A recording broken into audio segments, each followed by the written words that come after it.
I began watching Pluribus yesterday, and it's very interesting. I haven't read or watched any reviews on the show to see how people are reacting to it, but in the first couple episodes, people are happy and connected. So humanity became a collective. And to me, that sounds a lot like what remembering we're not separated should feel like. And it shows synchronicity, how people arrive at the place where they should be and they have the resources they needed available immediately.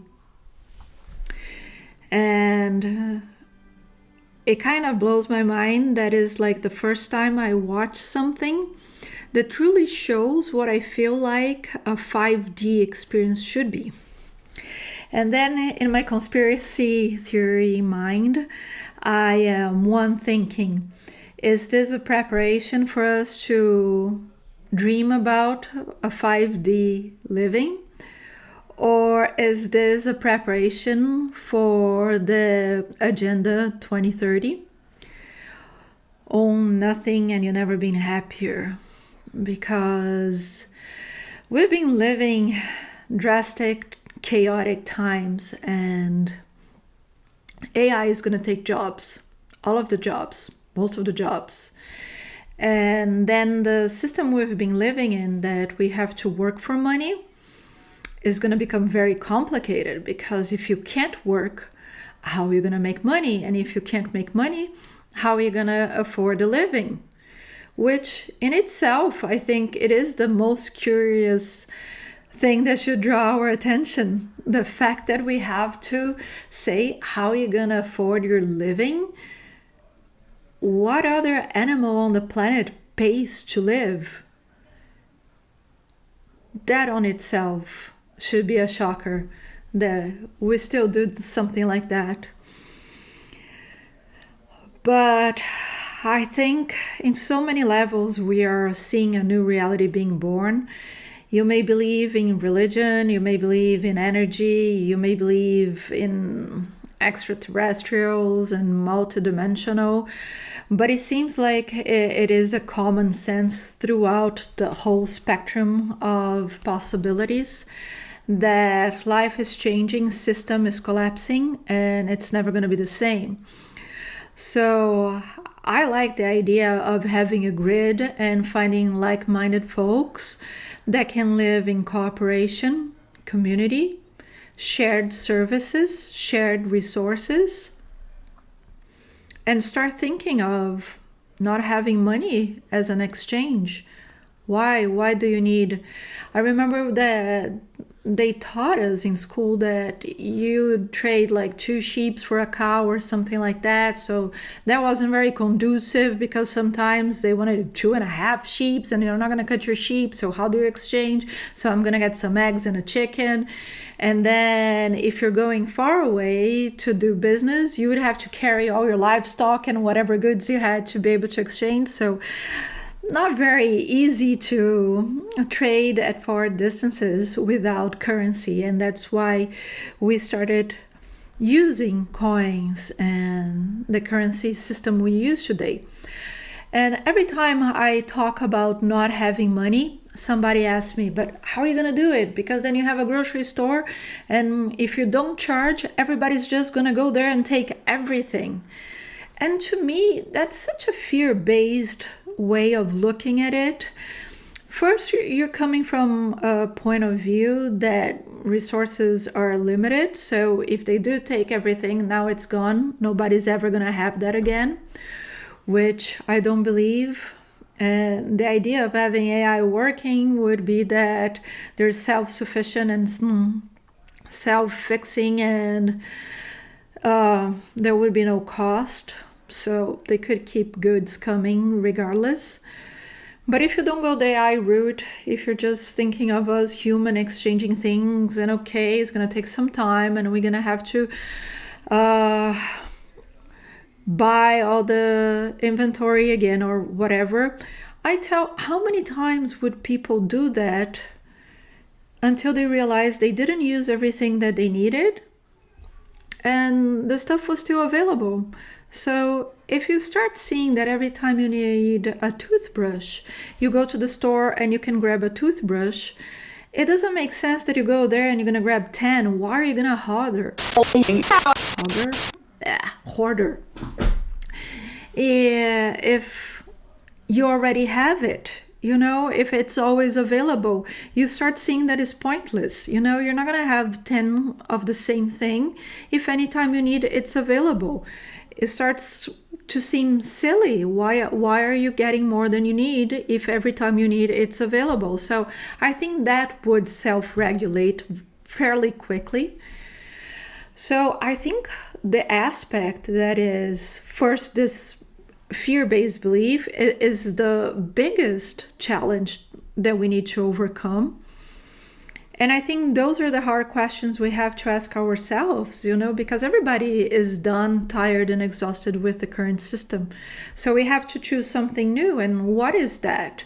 And I think if we don't start trusting each other, if we don't start building the network of support, thinking that everything you need is going to be provided and that you're always going to find somebody to help you build a fence, exchange seeds, lend you a tool. And if we're not going to build together this network of mutual support, and not only of material things, I'm not only talking support of having what you need in terms of service and tools and resources, but I'm talking about emotional support, of being human beings and empathetic. And I'm here to hear you when you have a challenge or an issue in your relationship or with your family. So is that sign of brotherhood and coming together to exalt one another and bring out the best in each other? That's the type of society that I think we should start thinking that we want to build. And we have been doing it quite well online. I still miss it in real life. Oh, it's all real life. It's all real life because online is real. But I mean on a better system of trust in our local communities, because I feel like I connect with people all around the globe, like-minded, and we do meditations to support the grid. And we do today, the 21st, we had a movement that we all focused on the same 4 words together to vibrate peace and love to the world, and that works pretty well. And then I think we have some directories online of alternative practices. And I understand the alternative practices because there's a lot of things changing in that sense of our understanding with all the transformation the planet's going through, and that is looking for healthier ways that look at the human being holistic and not only at symptoms, and looking for health based on better food and grounding practices. But I think that's the network that we have to build, that encompass everything that we have today, even what is not alternative, Having a library of tools in a neighborhood that you can borrow an auger or a mower, and you can have somebody help you build a fence or something that is more hands-on, or help you install or fix your furnace, or if you have a problem with your stove equipment. So all those types of services should be provided in a new way of cooperation and trade. I'm not saying that for now everybody has to work for free, because there is a period of transition between one and the other that you just can't not go without money, because you cannot tell your electric power company that, I'll send you some seeds. That's not gonna work when you still have bills and credit cards to pay. So of course I understand that. I think collective, we're taking the energy and focus to where we intend to go, even though we are transitioning, and things will collapse in the big scheme of things on its own. Everything that is being done, the first thing that I say that you see things are crumbling is when you watch the narrative and there is no logic anymore. If you try to build a timeline of things said and actions taken, they are not coherent. Logically, you would not shoot yourself on the foot, and that's what you see a lot in the news. If you build and you follow everything, it seems that people are shooting themselves on the feet all the time, and it doesn't make sense. And it doesn't make sense because there is a goal to have the system collapse. So I don't know how exactly it's gonna unfold, but I'm always vibing on non-violent. I do like the silent revolution.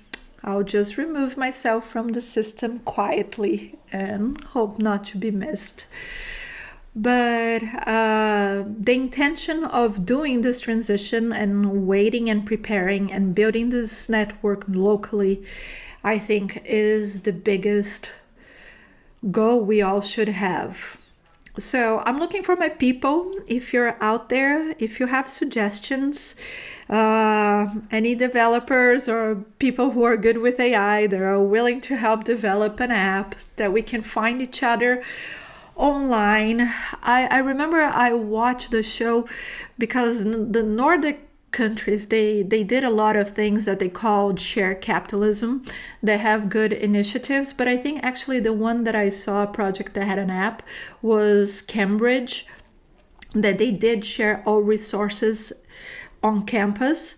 So if somebody was in a dorm and they needed to hang a painting or whatever, and they didn't have a hammer, they would go on the app and ask anybody has a hammer, and they would borrow a hammer. So everybody that was connected on campus could find resources. It started because people used to borrow books, so it was more academic. People were looking for used books when they moved grades, so they could use those without buying because those were very pricey.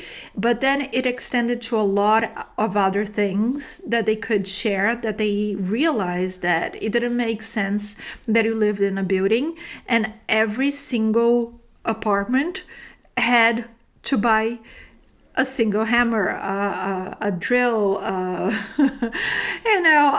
I'm bad with tools, but whatever of those things that you use maybe twice or 3 times in a year, if you do that much, and you don't share, and then it's just like throw in a corner that you sometimes, even when you're going to use it again, it has been so long that you don't even remember where you put it, and then you go and you buy another one, and that's just insane that we got to that point. So if you're out there, if you're my kind of people, I'm in Southern Oregon, so whoever is around this area and wants to connect, DM, comment, write me an email. I'm open and willing and looking forward to connect. And even if it is just to chat, if we set up calls that we can talk and brainstorm and support one another, I'm here. I am here to hear you. So I'm looking forward to your comments, your perception, and your feedback. Nice to be here with you.